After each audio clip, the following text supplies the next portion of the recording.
뉴스파이터에서도 전해드렸던 천인 공노할 그 사건. 그런데요, 여기에는 반전이 숨어 있었답니다. 최단미 변호사님. 네, 이 사건 아마들 기억을 하실 텐데요. 2019년 4월 27일에 오후 6시 30분경에 있었던 사건입니다. 전남 무안군의 한 초등학교 인근에서 의붓아버지가 자신이 의붓딸에게 한 성범죄 사실을 친부에게 알리고 친부가 경찰에 신고를 했다는 것에 앙심을 품고 의붓딸을 살해할 계획을 세웁니다. 네. 그리고 계부가 자신의 차량에 의붓딸을 태우고 차량에서 의붓딸을 살해해요. 그리고 다음 날 광주의 한 저수지에서 의붓딸의 시신이 올라오지 못하게 무거운 물체를 의붓딸에게 묶어서 시신을 유기하는 치밀함을 보인 살해와 시신 유기의 사건이었습니다. 네. 당시에 아마 많은 분들이 기억을 안 하고 싶어도 할 수밖에 없던 정말 국민적 공분을 일으켰던 그런 흉악 사건이었습니다. 그런데 여기에 반전이 숨어있다는데 대체 어떤 내용일까요? 최단미 변호사님.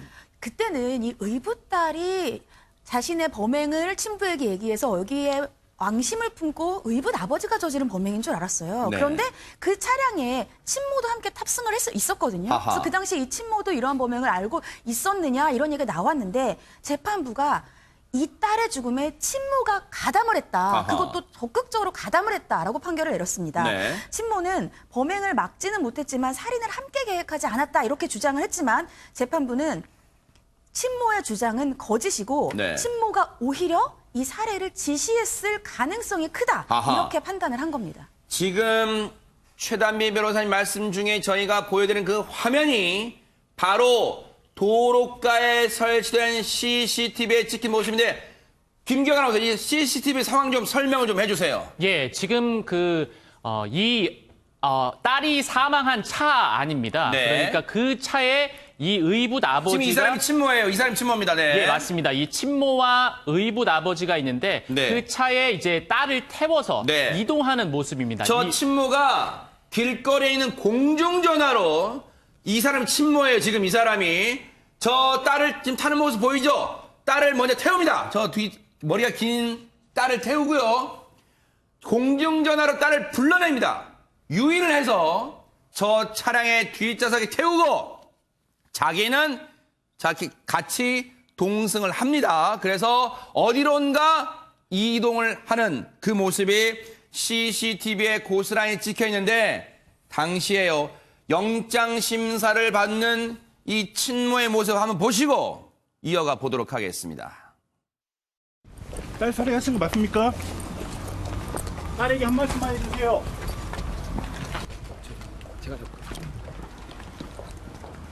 살해한 거 인정하십니까? 수면 유도제 사용한 책 맞나요?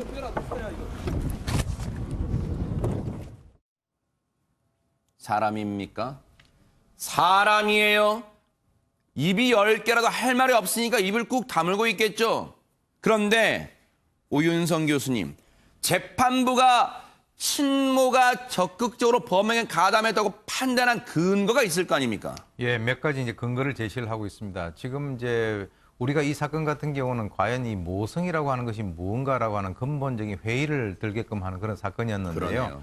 그 당시에 이제 그 핵심적인 것이 범행 이틀 전에 바로 친모가 수면제를 처방을 받아가지고 그 음료수에 타서 3명이 먹으면서 탄 거를 딸에게 먹였다는 거죠.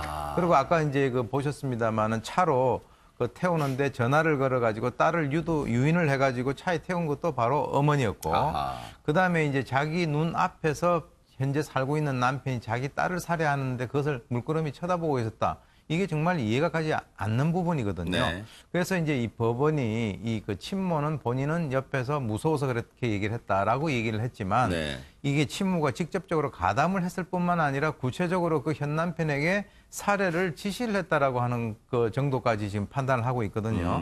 근데 이제 이게 뭐 여러 가지 이유가 있습니다만은 지금 들리는 말에는 친부가 이 아이를 성폭행을 해놓고 거기에 대한 책임을 그 아이에게 미뤘다라고 해요. 그러니까 이 어머니라고 하는 사람이 모성이 아니라 이 그 자기 친딸을 어떤 그 경쟁 상대로 생각을 한 것이 아닌가라고 하는 생각이 들 정도로 아주 그 처절한 그런 사건입니다. 네.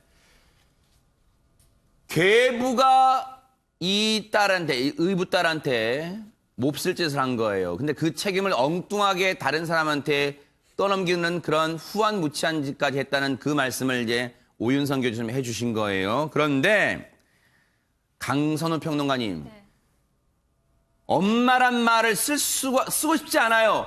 엄마라는 그 숭고한 단어를 먹칠을 한 사람이 저 사람은 지금. 그러니까요. 그래서 이 딸이 그 당시에는 이제 친부와 함께 살고 있었다고 합니다. 그런데 이제 엄마가 거기에 가서 공중전화로 딸을 유인해서 불러낸 거예요. 그러니까 이 딸의 짧은 생을 생각을 해보면 계부한테 몹쓸 짓을 당하고 친부와 같이 그래도 좀 살아보려고 살고 있는데 친모가, 그러니까 엄마가 나를 불러내서 그런 범행을 저지른 거잖아요. 그러니까 상식적으로 이해할 수 있는 부분이 단 하나도 없는 그런 사건입니다.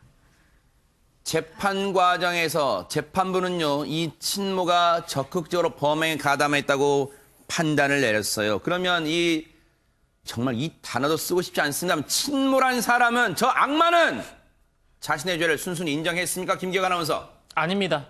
재판을 받을 때 범행을 부인했습니다. 차 안에서 범행이 일어날 때 본인도 그 사실을 인지하고 있었지만 나는 막지 못했다라고 이야기를 하고 있고, 그리고 수면 유도제 같은 경우에는 스스로 극단적인 선택을 하기 위해서 처방받은 것이다. 이렇게 이야기를 하면서 공범 혐의에 대해서 부인을 했습니다. 네. 그리고 이 사체 유기 시점에 이 친모가 계부와 통화를 하는데 21차례 굉장히 많은 횟수의 통화를 합니다. 네. 그럼 이건 어떻게 설명할 것이냐? 네. 여기에 대해서 이제 친모는 내가 계부에게 자수할 것을 권유하느라 이렇게 많이 통화를 한 것이다라고 재판 과정에서 말했습니다. 저 장면은 그 살해하고요, 이 계부라는 사람이 의붓딸을 살해하고 하루 정도 차에 시신을 유기할 방법을 궁리하려고 했을까요? 차에, 참 이런 표현 송구합니다만, 시신을 싣고 다녔어요. 그러다가 저 저수지에 유기를 했는데 행인이 발견해서 신고하면서 저기를 이제 일대 수색하면서 시신을 수습하게 되는 그런 장면, 지금 경찰이 출동했던 잠수사도 출동했던 그런 장면을 저희가 보여드리고 있는데, 친모라는 사람이 뭐라고요? 21차의 통화도 자수 권유 통화 주장이었다. 수면제는 스스로 내가 극단적 선택하려고 처방받은 거다. 김남국 변호사님, 입에서 나온다고 다 말이 아니에요, 진짜. 네, 재판부는 친모의 이런 어떤 변명을 받아들이지 않았습니다. 그래서 친모가 나는 살인을 막지 못한 책임만 있을 뿐이다라 이렇게 주장을 했었는데요. 네. 재판부에서는 오히려 이런 것들이 본인의 어떤 혐의를 부인하는 그런 어떤 죄질이 나쁜 피고인의 태도로 봤고요. 네. 무엇보다 사실은 친모가 아니라고 하더라도, 계부가 아니라고 하더라도 아이가 있다고 하면 누구라도 어른이라면 아이를 보호하는 게 너무나 당연하잖아요. 저 보세요, 마대자루까지 사가는 뭐 다 찍혔단 말이에요. 네, 말씀하시죠. 네네. 네, 그런데도 불구하고 아이를 누구보다 더 보호해야 될 부모가 이렇게 계획적 범죄를 저질렀고, 그리고 그 동기가 너무나 납득할 수 없는 말도 안 되는 그런 이유이기 때문에 재판부는 이것을 도저히 인정할 수 없다라고 하면서 친모와 이 계부에 대해서 각각 징역 30년을 선고를 했고요. 또 문제를 제기를 하면서 또 이렇게 이야기를 합니다. 친모가 부인을 하고 있지만 오히려 구체적인 지시까지 한 것으로 보인다. 세상에. 그리고 범행 자체가 굉장히 계획적이고 치밀하다라고 하면서 너무나 끔찍한 범죄다라고 선고를 했습니다. 이거 최단비 변호사님, 사형 선고에도 부족하다고 시청자분들 중에는 생각하시는 분 계실 것 같아요. 그렇죠. 계획을 세우고 자신의 친딸을 구체적으로 살인을 지시까지 하고 살해를 하고 오히려 재판 과정에서는 뻔뻔하게 나오는 사람에 대해서 네. 징역 30년, 물론 징역 30년이 우리나라 현재 법의 양형에서 낮은 수준은 아닙니다만 아하.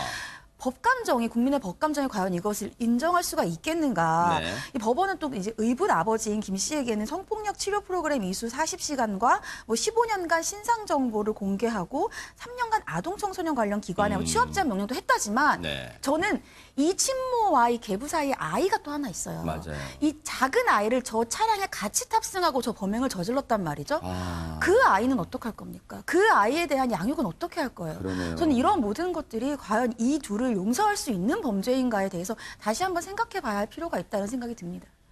진짜 사람들 맞아요? 어떻게 저런 짓을 저지르고도 변명으로 일관할 수가 있어요. 정말 법이 살아있다는 걸 반드시 보여줘야, 가면 같은 건 정말 꿈도 못 꾸게 해줘야 될 것 같습니다.